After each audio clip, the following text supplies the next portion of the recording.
This was covering all angles: MTV News, MTV Online, MTV Radio, a lot of stuff. Could you just real quick just say your names on tape for us, so we have? This is Mike talking. Hey, this is Trey. Okay, great. From Phish. Thank you so much for coming again. And like I said, I have many questions here. Just hope you can bear with me. Just first, I'd like to talk about recording Farmhouse. You did it in your farmhouse. Yeah. Talk about your studio there, and just talk about how it kind of was, I'm assuming, a relaxing recording process this time. So talk about that if you can. The studio is a barn it's a 200-year-old barn that I moved up into the woods. It's about a 4-year ongoing project where I was collecting architectural salvage from all over, everywhere from India to, old farms in Vermont. So all the windows and doors and the whole place is completely pieced together. It's kind of an improvisational project of its own, putting the place together. And as soon as it was done, we went in there and recorded. And that was a Farmhouse album. So it's kind of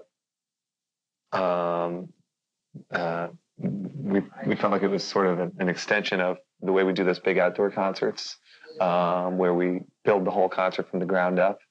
This would be the album equivalent of that, where we actually built the studio and then recorded there. Cool. It was a relaxing process this time. The clock wasn't ticking. It was kind of like, you could basically take your time and record when you wanted to record. Talk about the process of doing that. There's always a lot of downtime in the studio. And so if one person is overdubbing a vocal part or a guitar part, the other people could go home and relax and come in when they're needed. So rather than waiting around for 15 hours or something. In a funny way, I will say that the really relaxed album that will come out of the barn is yet to come, because we still did record this album in between 2 tours. We've been touring frantically, as most people know, nonstop. And, so most of these songs were songs that we knew. We kind of went in and set up and played. That being done, in the back of my mind, I kind of had this idea for an album that would be a little bit more experimental, that would really be relaxed. I mean, in the sense that, just start recording from ground zero, and if it takes 2 years, then it takes 2 years. But we haven't had that luxury recently because we've been touring so much, so we kind of had to go in and play and get out. Now you co-produced the record with Bryce, right? And just talk about taking on that role. How was it different, kind of getting more hands-on with that kind of stuff, producing the album? Well, there's a funny thing about that too, is that I didn't set out to do that, and I don't even know that until the end it became clear that I had kind of done it. But I've produced my own album, and like I said, the one that I did myself is called One Man's Trash. It's a little bit more experimental. What happened was Mike has been working on a film for the last about 4 years. He was just finishing up his film. He directed, edited, and did everything on it. So he was kind of busy with that, and didn't have a lot of songs, didn't have any songs on this album, which is different for a Phish album. And Paige just had a baby, so he was pretty busy. So what happened was, it was almost by default that I just started kind of taking the reins on this project. So I don't know. That's just kind of important to see that there was no plans in the beginning for me to produce it. I think if there had been, it may have been even more. I don't know. This album is what it is, and there may be one. If I was going to produce one myself, it might be a little bit more weird. I don't know how to put it. Talk about Tom Marshall, who you co-write songs with. Just talk about how the collaboration works when you guys go sit down and write songs, and your relationship with him. Well, we had a really prolific period about 3 years ago where we went into this farmhouse, not the one that I live in or the barn, for a week. And we wrote all the material in that week that was going to make up the next 2 or 3 albums. Well, 2, I guess. Story of the Ghost and Farmhouse. All those songs were written right before we went in to do Story of the Ghost. So,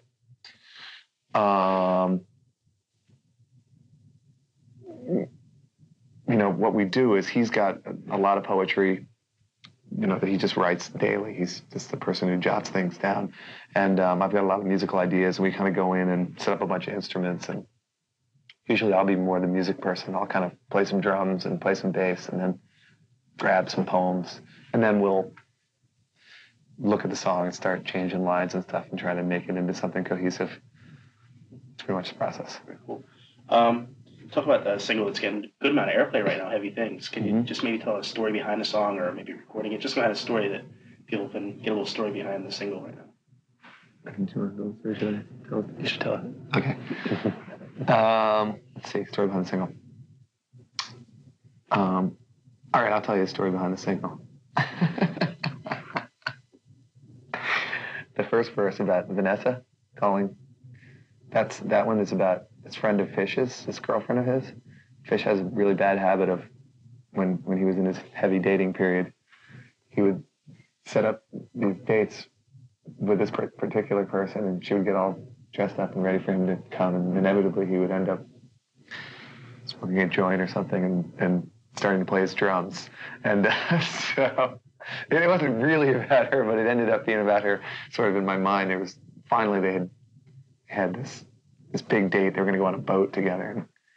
And I was living with him at the time. And so she calls on the phone. He's a couple hours late. This is a bad story. It's going nowhere. But anyway, forget it. Let's tell some other story. He was practicing the hi-hat. She was all dressed up waiting on the boat. That is what happened. And then he said, I'll be there. Okay, I'll be there in half an hour. And then another 2 hours went by, and he was still practicing the hi-hat. She called back, and then she came over to the house, steamed. And I remember he said, "Can this wait? I've really got something good figured out." So that's what the song's about. It's all about.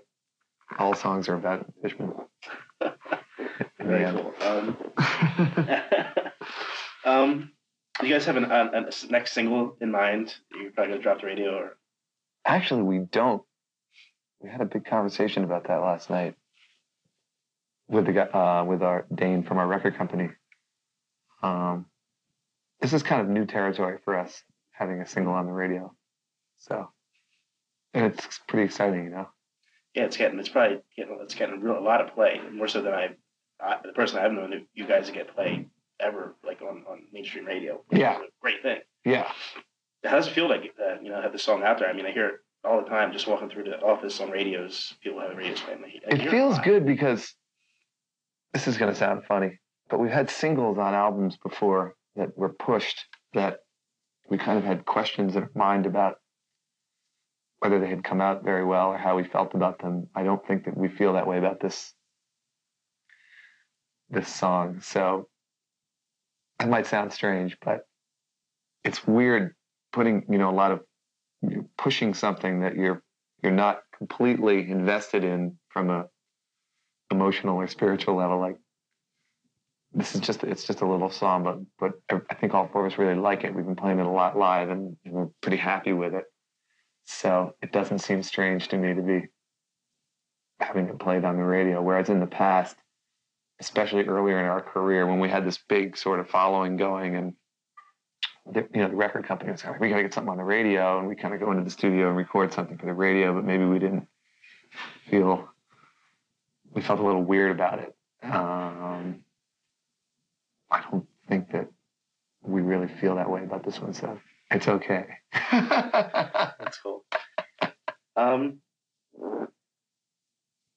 know George Condo did the artwork for Story of the Ghost. Yeah. Did you see his movie, Condo Painting? Yeah. The whole movie was basically him drawing that same figure. Big Red, yeah. Yeah, Big Red. Yeah. What did you think of the film? I think did we see the final version? I saw a rough cut. I thought it was pretty cool.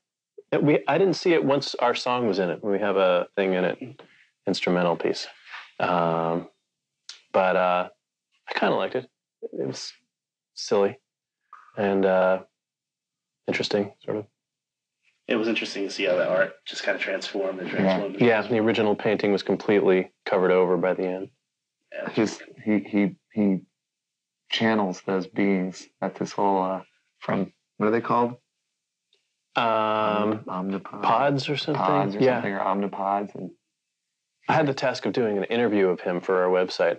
I interviewed him to ask him how he made the painting, and so I asked him what he thought about the creatures in his paintings, and he said, or specifically the one on the cover, and he said he more thinks of it in terms of how they think of him. He was pretty concerned about how the pod thought of him. Did Conan yesterday. How was that experience? You guys have done that show countless times. Yeah. Just doing those TV shows, how's the whole process? I mean, you guys usually go out and play extended periods of time. How is it to just do one song and leave? It's a pretty different experience. I got to say, for Conan, which we did last night, he's such a mellow guy, and his for all the media that we've done, it's the most easygoing. Everybody's just really super relaxed, and so it's a really great show to do. I'd do it anytime, But it's definitely different walking out and playing for 3 minutes compared to 3 hours. There's a lot of fans there yesterday because when they came back from break, he was holding your CD and you couldn't even hear him talking. He was introducing you guys and you could hardly hear him. Screaming. I did. Which was really cool. And you guys also did the Hard Rock Live show for VH1. Can you talk about doing that show and how that was over there at Roseland? That was great. That was a great experience because the best part about it was that we got to play Roseland again, which we haven't played in a long time, and I really loved that room. It was great being back in there. I'd forgotten how much I liked that room. And so it ended up being a really solid show. I think there's a lot of excitement. And, I haven't seen it yet. So we'll see how the thing came out. But, I don't really have to see it because I had such a good time. I don't know what your experience was. Yeah, I had a great time. It's rocking. It's a good room. It really is. Mm-hmm. I saw shows there when I was in high school, like the English Beat, I think. People like that, Does that date me? No. When I was in high school. We played there with Noel Redding. Does that date us? That's right. We played Fire. We played a Jimi Hendrix song with Noel Redding in that room. Yeah, I pretended to screw it up. And then Trey said, let's just get the real bass player. And he came out and played. And it was really good. Not that your version wasn't good. You guys have had just an extraordinary career. What is something stand out? Maybe performing with someone that you guys looked up to. Just can you look back on your career and just what was the biggest thrill for you? Like where you were sitting there maybe on stage playing and going, "Wow, I'm playing with this person," or something along those lines. Probably the New Year's Eve concert, which was because it went all night. It wasn't a guest sitting in sort of thing. It was just a standing out in the memory as a peak. Because after playing all weekend, we had this set that went from midnight till 7 in the morning, when the sun came up and without stopping. It could have been drudgery, trying to get through the third hour and the fourth, but it wasn't. I just liked the whole thing through and through. And we had a portalette on stage, so we would never have to leave. I had people bringing hors d'oeuvres out. It was great. I would agree with Mike on that, by the way. That just seemed like the pinnacle of, for me, everything that it came together, and I don't even know how to describe it. I mean, we had done 4 of those big events before, Oswego, and then Great Went, Clifford Ball, and Lemon Wheel. And these are events that we had to plan from the ground up, the fencing and everything. So when New Year's 2000 came, we found this spot, this beautiful spot. There was no cement, all grass. And we had already had, everything was in place. You know what I mean? We already had all the fence and everything from all these other events. So when the opportunity arose, so from that standpoint, it went really smoothly. But then that last set of playing was just like being in an incredible dream. I can't ever remember another time when all 4 of us agreed about an experience like that before. Usually there's kind of one person says, "Oh, that was a pretty good set." It's one person. But it just kept getting better. After 5 hours of playing, it was like all your inhibitions were dropped and it just became a big groove. all these 75,000 people all staying up all night. Then the sun came up there. That was great. It's just nothing. Sure. My backdrop came loose.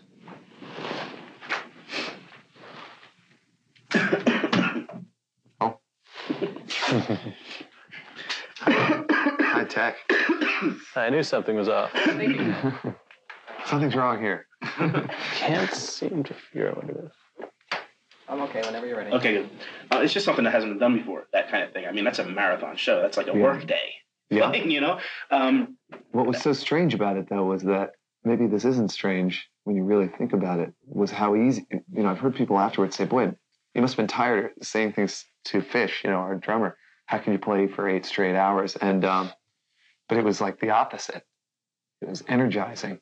And it got more so. There was something that happened around 4 o'clock in the morning when suddenly the whole thing just took on a life of its own. And it was just a feeling like, you couldn't play the concept of wrong note. I was going to say you couldn't play a wrong note, but it was, beyond that. It just became completely about groove or something, just a whole bunch of people all grooving together. And now as every month goes by since that took place, I feel luckier and luckier that it happened, It's just really, it's great. Well, it seems to be something that happens at like all your shows. I mean, it's just like the first time I went, a friend of mine was encouraging me, you gotta go see. So like I told you, I went October 30, Halloween '98 in Vegas, all the way from Vegas from here. Yeah. It's like traveled halfway across the country to see you guys for the first time. But it's like it's hard to explain. I can see it from both sides. It's a contagious kind of thing, and you can understand why you have the following you do just by seeing one show. Can you even talk about where it comes from? How does this happen? I mean, it's you watch it from the outside, and you're like, these people just follow them, and it's kind of strange to see from the outside. But once you go, you get it. Can you guys just kind of comment on that? I mean, I know it might be hard to put in words and stuff, but it's something I personally. It is hard to figure out why you're successful when there's so many, great musicians, even in our hometown, who are much better than we are, who haven't played in front of as many people, but are, as musicians are very successful. But I don't know. I guess we've always just tried to do a really unique thing. We don't follow trends that often, or if we do follow trends, they're from 80 years ago, or so we just try to make it unique. And even when we were just playing in the local bar in Burlington, the college bar, we always had the idea to make every night somehow unique, and whether it's playing an entire musical and narrating between songs while people are drinking at the bar, and just the unexpected. I think it just kind of added up to seeming like a unique experience. And also we play every night is different. We have a different set list, and also we sound like a different band without even trying. One night we'll sound funkier, and the next night it'll be very ambient, and I don't know. We've been committed to each other, and I think people sort of sense that love and commitment among the band. I'll say that there's one thing that actually struck me last night. You asked me about playing TV and how that differs, and it seems like that can kind of tie in with this question in a certain way. And that was that, interestingly, when we did Conan last night, it was the first TV show that we've done that, I don't know, word got out or what, but the crowd was genuinely filled with a lot of people who come to Phish concerts. So, it was like 89%. So everybody stood up when we came out on stage. And there was this real high energy, And my natural inclination is, there's a lot of energy and thought, I think, between the four of us at the concerts into listening to the audience. You know what I mean? And I'm so used to that, so trained in my mind to do that, that my first inclination when we stepped on stage was to play a different song than the one we had rehearsed because I hadn't anticipated. I've done TV before and people are all sitting down and you do your song and it's TV is, make-believe land. But all of a sudden, here were these people up and ready to go. And it really threw me. We did our song, which was Back on the Train from the album. And we kind of came off stage and I was left with this feeling like, wow, I really beat myself up if people come down and I don't feel like everybody is just spent at the end of the night. I just don't want to walk on stage and feel like everyone has been just sweating and exhausted and we all just, something unique happened. Then when I watched it on TV later on, it didn't come across that way. And I realized that, well, TV is, it's a different thing, but maybe that has something to do with,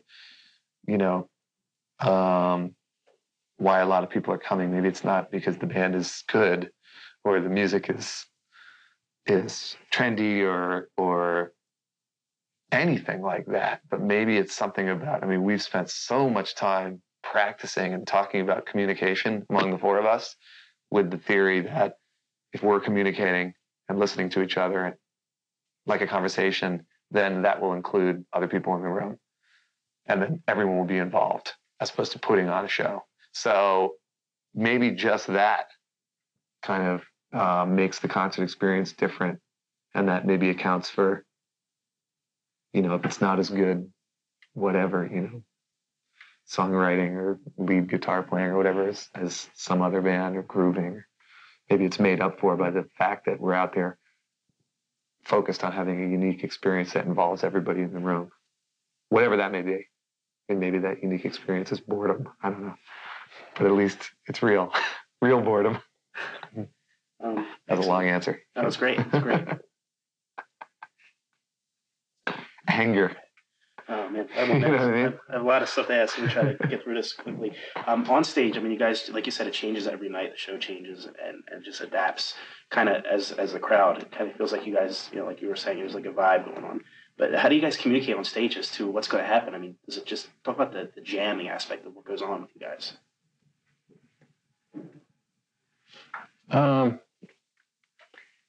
Sometimes we don't. One person's in start of the next song and a couple people are still in the last song. But I think it's probably just years of doing it and knowing to listen really well to each other and what might happen next. Sort of intuit with the next note. It's something that just eventually you reach a point where it's been 17 years and not just playing together, but playing a lot and for long periods of time and taking a lot of risks as a group, and actually, having a lot of experiences where we, cross lines that shouldn't have been crossed right there on stage in front of people. And I think after a while, it just becomes, you just know. It's strange, but it's definitely at that point right now. And we don't do any kinds of song lists or anything. We don't talk about what goes on stage very much at all, rarely. And I think it's been an effort to make the onstage experience a complete extension of real life. So if we're talking backstage and telling some joke and we walk on stage, it just kind of keeps going and rolling right along, and that might roll right into the first song. And then add to that a secret electronic communication system, and we're all set. We've got these teleprompters. Pick a first song, or do you just go out and go out and? Yeah, that's why it was kind of threw me off on TV the other night, because I over the last 2 years I've gotten used to purposely not picking a first song, especially not a first song, because you just don't know until you walk out there what the vibe's going to be like, And we have so many songs now that it's not a problem. There's plenty of songs, so you really don't have to worry about it. But it's almost like the first song is the one you really don't want to pick. Like I said, because you haven't even met the audience yet. You walk out there and the room and like where the sun is in the sky, and if there's a plane flying by. When I'm talking about sheds now, because we're in sheds now. That's just something I've noticed when we were down south. There was one venue we played one night where the sun was setting right in our eyes for the first song. It was bright. And the next show, you know, the place is situated so the sun is setting behind us. And it's just a completely different experience. I can't explain it. To have a crowd that's backlit and a crowd that's frontlit. So it kind of commands a different song, you know? But you don't know that till you walk out there. So you really don't want to play in the first song. Wow, amazing. Just have a couple more questions. The fifth song. Always playing the fifth song. I want to talk about Bittersweet Motel, the Todd Phillips documentary. Have you guys seen it? If you can talk about maybe making it. Mike has seen it. Yeah, I was in Austin when it debuted. My film, Outside Out, also was at the same festival, so I was there. I liked it. We saw some rough cuts on a TV, which is a different experience. But he lived with us for, well, on and off for a year and a half or so, I think. He was on a Europe tour and some U.S. stuff and our practice space and all that. And it's half on stage playing and half interviews and practicing. And it's kind of, it's funny. It's sort of entertaining, funny. So I like watching it. If I like it, then probably people will like it. And talk a little bit about your film. My film is a really weird story about a kid who's a guitar player and gets this guru guy, Colonel Bruce Hampton, who tries to get him to forget everything he ever knew. And the kid wants to get into music school, and his guitar playing is getting worse, so he can't get into music school. It took me about 4 or 5 years to make, and I did most of the stuff. I did the editing and all that, like Trey said. And it's in some festivals. It'll probably come out in a few months. Very cool. There's so much more. I'm trying to pick the best out of it. Don't worry, you know. Seriously. Okay. You have to get. We're here, you know. There's not that much of a rush. I definitely wanted to at least brush on covers because it's a mainstay of what you guys do. Every Halloween show you do, you pull out an album. Just talk about playing covers and what it means to Phish, and also where's Halloween going to be this year? And I know you don't want to give it away, but nowhere, no Halloween this year. No Halloween show. No. We usually do a Halloween show if we're on tour at the time, and I don't think the schedule works out that way this year. I think in 6 years we've done 4. So it's not every year. I think there's going to be, this is one of those things that I think that we may put the brakes on a little bit, you know, and our tour ends right now. It's always, we've set up some of these traditions that it's funny because every year it's kind of like, maybe we should just slow down a little bit and write some music and do some rehearsing and stuff like that. And then it's always like, well, our tour ends October 17th or something. It's like, well, Halloween's October, you could add that. And New Year's Eve, so you could add that. And kind of go on and on. So we chose not to do a Halloween album this year, kind of for that reason. We're touring right up there. One of the most amazing things I've ever heard in my life is you guys covering Dark Side of the Moon. I mean, yeah. It's a fan favorite, too. And actually, you guys played at the show after the show. I went to my first show. Which well, that was, as funny as it sounds, what happened was we played in Vegas. We did the Velvet Underground album, which we had rehearsed. And everybody went to Vegas. And then we played a show in Salt Lake City and then a show in Colorado or something.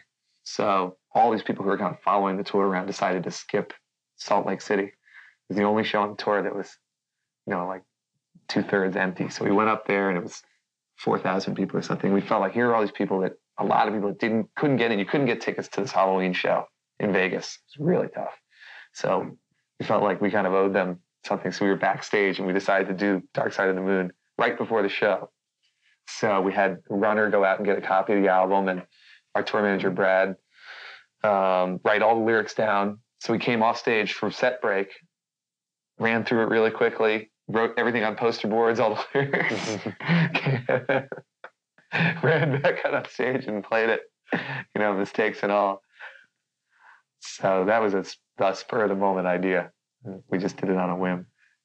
That's when Phish is singing the high notes. Oh, that one? Yeah. He had done that song before. That was the one thing that he had done before, A Great Gig in the Sky. Yeah. So that was we did this one tour, that tour, where we were learning essentially a new cover every night, which is the tour that's documented on that Hampton Comes Alive album. that was sort of the cover tour. And we had this kind of room set up backstage where there was a party going on every night. Sort of while we were playing, there's a lot of stuff going on backstage. So we'd kind of come off, and if there was a song playing at the party, we would go, you can go on the internet now, just print out the lyrics, we have a little backstage set up with all the gear, pick up the instruments, learn the song, and then go on stage and just play it. So we were playing all those songs, like Getting Jiggy With It and, Sabotage and Tub Thumping. These were things that were just like kind of spur of the moment. We would do it and then move on to something else. We were doing Van Halen songs and anything. We're not really doing that anymore. Okay. I just have a couple more questions. That's okay. I wanted to talk about your side projects. First, the whole option of doing it, I guess it just keeps things fresh and keeps you playing. But I also wanted to talk, maybe shed a little light on Surrender to the Air. Okay. Is this going to happen again? And I also would like you to talk about Oysterhead, because I actually had the opportunity to speak with Les Claypool about 6 months ago, and I talked to Stuart Copeland a couple weeks ago. He gave a great story that we actually sent to the stations about how you guys played one show and how it was selling for $2,000 on eBay the next day. And stuff like that. To just kind of reflect on the kind of things you've been doing like that. Well, the Surrender to the Air thing was, it was the first time I had a chance to do a side project, and I had 3 days to do it or something. So I kind of came up with this idea where we get all these people who were used to walking into a room and improvising into a room together, and hopefully people from different genres of music, free jazz like Sun Ra, or avant-garde jazz, and kind of myself and Phish and some. So did that, and then took it home and kind of. My idea was to try to edit it into a classical sounding thing that had started with free jazz. So I did that, and like I said, there's always time constraints because of tour, so you try to fit these things in. And then Oysterhead Les has played with us before, and he called up and asked if I wanted to do a gig. He had been offered this show. He didn't have a band, so he asked me if there was anybody I wanted to play with, and I said Stuart, kind of thinking that it would never happen.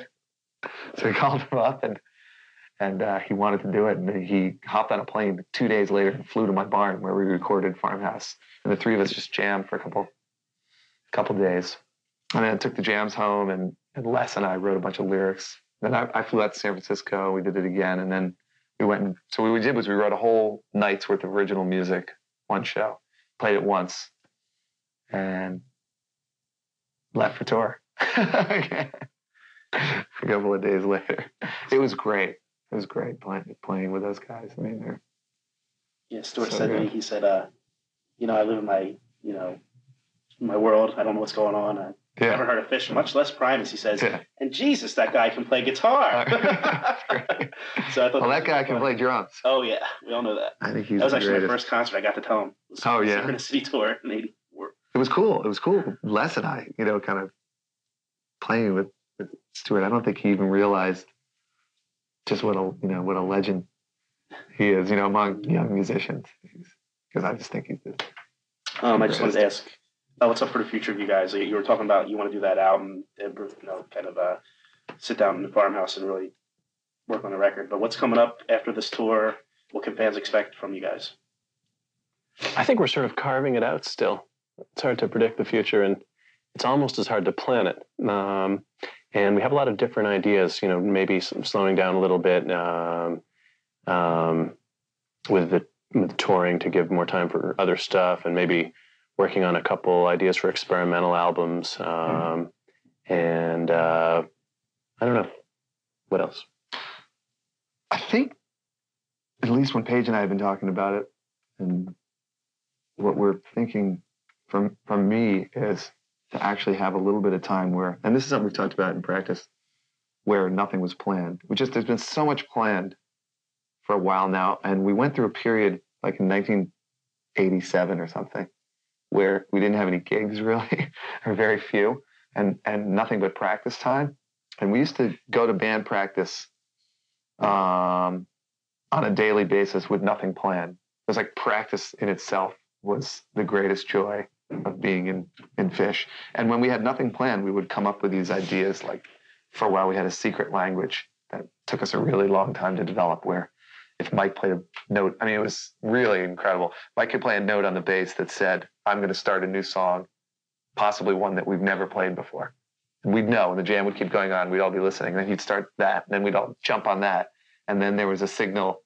If you played the Get Back riff, you'd go back to the song beforehand, or you could jump to another one ahead, or you could, the whole band suddenly starts to slow down, and the whole band speeds up, and we were talking to each other in this language. But that kind of thing can only come out of, time. And we're going through a period right now where we've been kind of pushing pretty hard.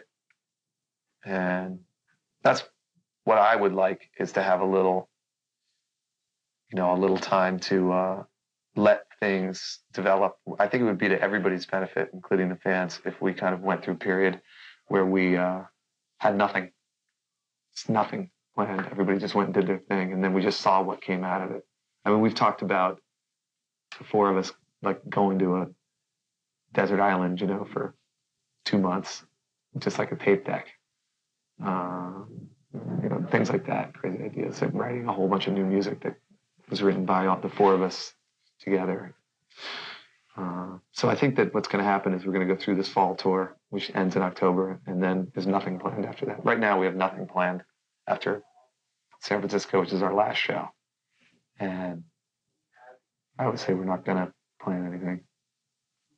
There's no other tours booked or anything after that. Just a couple more things. Sorry, I'm not holding you guys up, or should I kill it, or do you have any time? Who are you asking? Sue? I don't know who's... Keep going. Can you keep going? Okay, Don't worry, thanks, guys. I really appreciate all this. Okay. You shot the IMAX thing with B.B. King and the Roots, right? Talk about that. How was that? That was incredible. That was one of the. That was probably, other than the New Year's show, that was probably the other greatest moment. To be able to play with B.B. King, to be able to play with the Roots too, was amazing. They're great, and in case you haven't heard them, but we did this one thing where they were changing the film and the camera, and we had a jam that was the Roots have a guy that does mouth percussion, so it's just mouth percussion and the two guitars for like 10 minutes. I get to just play with B.B. King, just looking at him, and it was amazing. Big honor, a big learning experience. Just a couple more things. Okay, and thank you for the time. Talking about performing with Kid Rock on Saturday Night Live. What was that like? Oh, that was great. I love all these things. He's a really, really, really great guy. I met him in L.A. We were at a party. We just kind of bumped into each other and ended up hanging out. And so we kind of kept in contact on the phone. And then when he came to town, we were playing at Radio City, and he was playing at Saturday Night Live, and we'd been talking on the phone. So he was like, "Oh, bring your guitar over." Great. Played the song, and then we went out. It was fun. What song did you do? Only God Knows Why. Have to wrap up. Just give a message to your fans.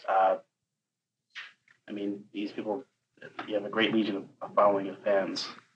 You just want to kind of have a tough time with that question.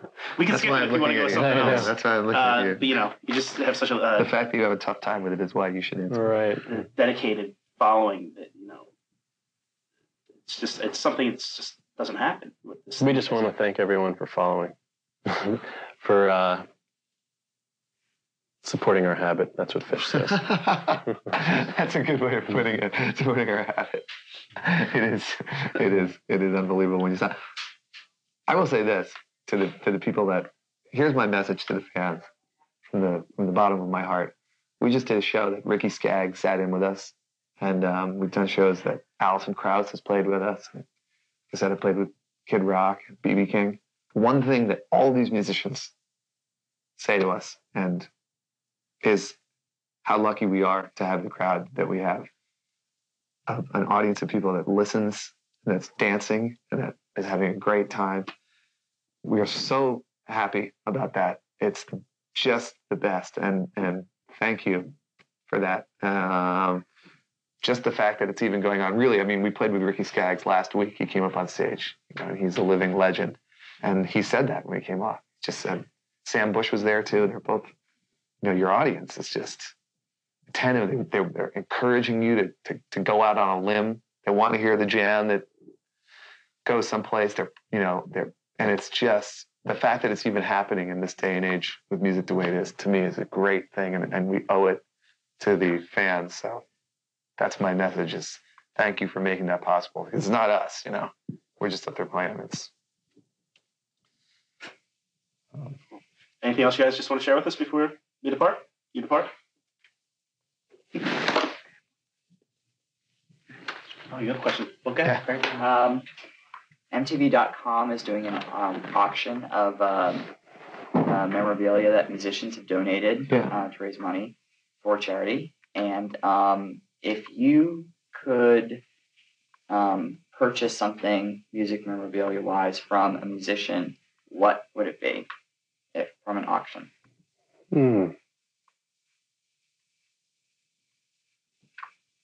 It could be silly. It could be really something. There were those Eric Clapton guitars. Trying to get Phish to buy me that one forever. Yeah. I don't know if that would be what it would be. I think it would be. That's a horrible thought. It's cotton swabs that Elvis used to put the liquid glow.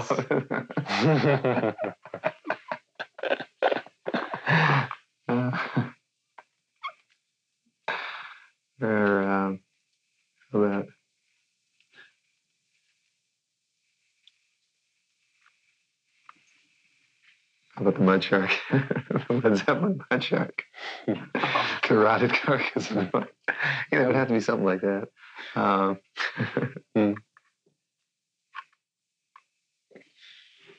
It's great. Thank you. Thank you Thank you guys so much. Thanks. Greatly appreciate it.